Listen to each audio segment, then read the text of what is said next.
अस्सलाम वालेकुम वीवर्स, की हाल चाल है? ठीक ठाक हो, उम्मीद कर रहा हूँ सब खैरियत ना हो गए। तो वीवर्स अज नवा पुरदा तुहानूं असीं विखाउण लगे हैं मेड इन पाकिस्तान का तैयार किया होया।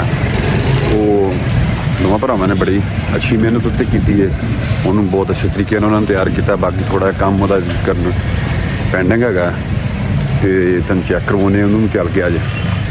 तो बाकी साढ़े पंजाबी वटू के चैनल से जिन्हें भी आने वाले व्यूवर ने साढ़े चैनल सबसक्राइब कर देना, तो अपना साड़ी वीडियो को लाइक कर देना। तो चलते हैं तुम दिखाने है भी उन्होंने किमें उन्होंने तैयार किया दोवां ने, तो की हिसाब किताब है उसका जी। 4-5 बंदे भी वो बैठ जाते, चलना उसने मोटरसाइकिल के नाल ही है। तो चलो आइयो चलते हैं आप आपकी वीडियो की तरफ। तो भी दोस्तों चेक कर सकते हैं तुम नवा पुरजा बना के बंदे लैके आए। इन बंद करो, इन बंद करो, इन बंद करो। ये मेड इन पाकिस्तान है। पता नहीं किसी कोई समझ में कोई चीज़ आ रही है कि कोई नहीं जी। चला के दिखा दे। ये चल भी पैगी जी। ये मोटरसाइकिल के नाल इन्होंने कपल इनू किया होया इत्थों ही। पिछू एक जगह थदू भी पिछू 3 जगह तो इन्होंने मोटरसाइकिल ने कपल किया। अगे थले को टायर ला पर एक साइड से मोटरसाइकिल का व्हील ला दिता, इधरली साइड से इधर चेक कर सकते मोटरसाइकिल बाह शाख भी नाल लाए मोटरसाइकिल। चल भी पिया स्टार्ट। आ गेड़ा कढ़ाया थोड़ा ज्यादा ही। मेड इन पाकिस्तान चेक कर सकते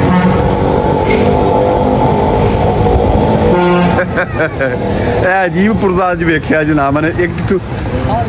एक अपने अब की ना अपना जी मोहम्मद यूसुफ फ्रॉम नब्बा मोड़ अपना जी अरशद।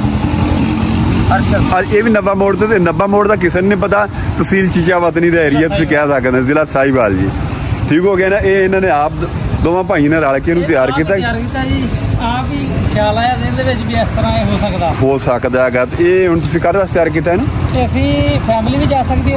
अच्छा, 3 बंदे बैठ जाते हैं। 3 बंदे मोटरसाइकिल, 2 बंदे बच्चे आके लेग रूम बनया होया है। जगह वेली पे साउंड किधर गायब करता? साउंड चेक कराई यार, ए साउंड भी रखा है।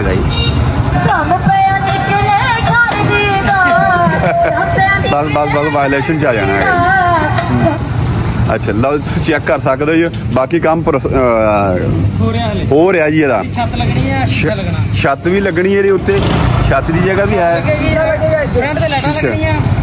लाइटा की भी जगह छड़ छड़ी गई, शारियां की भी जगह छड़ी गई मुकम्मल। चेक कर सकते हो। मेड इन पाकिस्तान, पाकिस्तान जगाड़िया जिंदाबाद जी। तो बाकी जो काम मुकम्मल हो जाएगा तो दोबारा फिर अभी तुहानूं इसने शेयर करांगे, दोबारा रंग करा के हर चीज़ ओके करके तुहानूं दसांगे। साडे चैनल सबसक्राइब करना, साडी वीडियो लाइक कर देना है।